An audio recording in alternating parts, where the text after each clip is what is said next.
తాకట్లో ఉన్న మీ బంగారాన్ని విడిపించి ఆ రోజు ఆన్లైన్ రేటుకి కొంటాం. Sharma gold company.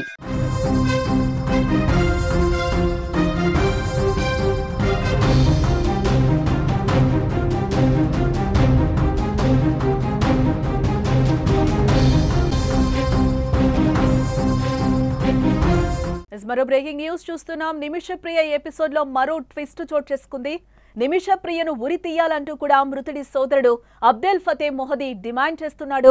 ఆమె చేసిన నేరానికి క్షమాపణ ఉండకూడదు, ఆమెకు ఉరిశిక్ష పడాల్సిందే అంటూ కూడా అబ్దుల్ ఫతే మెహదీ ఆరోపిస్తున్నాడు. కేరళ నర్సు నిమిషప్రియ ఎపిసోడ్ పలు కీలక మలుపులు తీసుకుంటోంది. ఆమెను కొన్ని గంటల్లో ఉరి తీస్తారని భావిస్తున్న టైంలో ఉరిశిక్షకు బ్రేక్ పడింది. ఉరిశిక్ష అమలును అక్కడి జైలు అధికారులు వాయిదా వేయడం జరిగింది. మృతుడి కుటుంబ సభ్యులతో బ్లడ్ మనీ గురించి చర్చలు జరుగుతున్నాయని, నిమిషప్రియకు ఊరట లభిస్తుందనుకుంటున్న తరుణంలో మృతుడి కుటుంబ సభ్యుల నుంచి వినిపిస్తున్న డిమాండ్లు నిమిషప్రియకు ఊరి తప్పదు అనే భావన కలిగిస్తోంది. ఈ ఉరి శిక్ష నుంచి నిమిషప్రియ బయటపడాలంటే నిమిషప్రియ చేతిలో హత్యకు గురైన తలాల్ అబ్దో మెహదీ కుటుంబ సభ్యులు బ్లడ్ మనీకి అంగీకరించాల్సి ఉంటుంది. కానీ వాళ్లు దానికి అంగీకరించేలా కనిపించడం లేదని సమాచారం అయితే అందుతోంది. నిమిషప్రియ చేసిన నేరానికి క్షమాపణ ఉండదని, ఆమెను ఉరి తీయాల్సిందేనంటూ కూడా మృతుడి సోదరుడు అబ్దుల్ ఫతే మెహదీ డిమాండ్ చేస్తున్నాడు.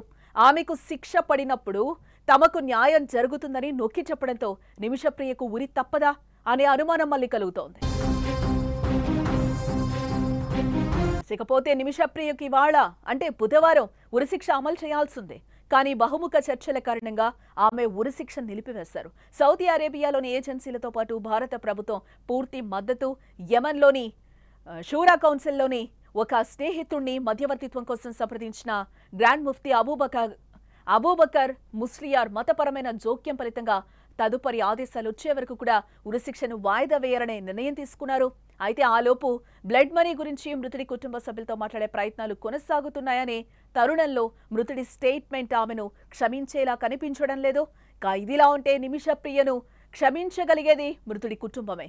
అయితే ఆయన కుటుంబంలో అభిప్రాయ భేదాలు తలెత్తడంతో అధికారులతో పాటు చర్చల్లో పాల్గొన్న మతపరమైన వ్యక్తులు ఈ సమస్యను పరిష్కరించడానికి తమ శాయశక్తులా ప్రయత్నిస్తున్నారు. అటు కేరళ బిలియనీర్ ఎంఏ యూసుఫ్ అలీ కూడా ఏ విషయంలో అవసరమైన ఆర్థిక సహాయం అందించడానికి తన సంసిద్ధతనైతే వ్యక్తం చేయడం జరిగింది. చూడాలి మరి ఈ కేసులో ఏ మలుపు తీసుకుంటుందో. నిమిషను క్షమించేది లేదు, ఉరిశిక్ష పడాల్సిందే అంటూ కూడా బాధిత కుటుంబ సభ్యులు సంచలన వ్యాఖ్యలైతే చేస్తున్నారు. కేరళ నర్సు నిమిషప్రియకు ఉరిశిక్ష వాయిదా పడ్డ సంగతి మనందరికీ తెలిసిందే.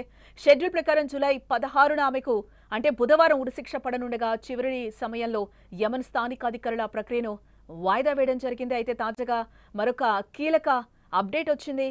నిమిషప్రియ చేతిలో హతమైన తలాల్ అబ్దో మెహదీ సోదరుడు అబ్దెల్ ఫతే మెహదీ సంచలన వ్యాఖ్యలే చేస్తున్నాడు. ఉరిశిక్ష ఆలస్యం అయినప్పటికీ అది అమలవుతుందని చెప్పుకొస్తున్నాడు. బ్లడ్ మనీకి అంగీకరించేందుకు తాము ఒప్పుకునేది లేదని కూడా తేల్చి చెప్పాడు. నిమిషకు ఉరిశిక్ష వాయిదా పడే ముందు సోమవారం బీబీసీకి ఇచ్చిన ఇంటర్వ్యూలో అబ్దుల్ ఫతే మొహదీ కొన్ని కీలక వ్యాఖ్యలే చేశాడు. నిమిషప్రియ తన సోదరుడు తలాల్పై చేసిన ఆరోపణలను అతడు ఖండించడం జరిగింది. తన సోదరుడు ఆమెను వేధించాడని, పాస్పోర్ట్ను లాక్కున్నాడని చేసిన ఆరోపణలు అవాస్తవమని కూడా అంటున్నాడు. ఆమె కోర్టులో ఏ విషయాలను అసలు చెప్పనే లేదన్నాడు. ఆమెకు విధించిన దేవుడి చట్టాన్ని అమలు చేయాలని కోరుతున్నామని అతను స్పష్టం చేస్తున్నాడు.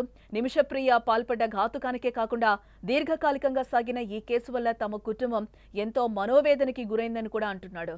ముఖ్యంగా భారతీయ మీడియా నిమిషప్రియను ఒక బాధితురాలుగా చూపిస్తూ నిజాన్ని వక్రీకరించడాన్ని చూసి మేము బాధపడుతున్నామని కూడా చెప్తున్నాడు. ఇలాంటి వివాదమైన అది ఎంత పెద్దదైనా హత్యను ఎప్పటికీ సమర్థించలేమని కూడా అంటున్నాడు. మొదట్లో నిమిష తన సోదరుడు తలాల మధ్య సంబంధం బాగానే ఉండేదని కూడా చెప్పుకొస్తున్నాడు. ఈ కేసులో హత్య చేసిన వ్యక్తిని బాధితురాలుగా చూపించే ప్రయత్నం జరుగుతోందని అసహనం వ్యక్తం చేస్తున్నాడు. తాము నిమిషను క్షమించేది లేదని, ఈ కేసులో దేవుడి చట్టాన్ని అమలు చేయాలని కూడా అతడు డిమాండ్ చేస్తున్నాడు.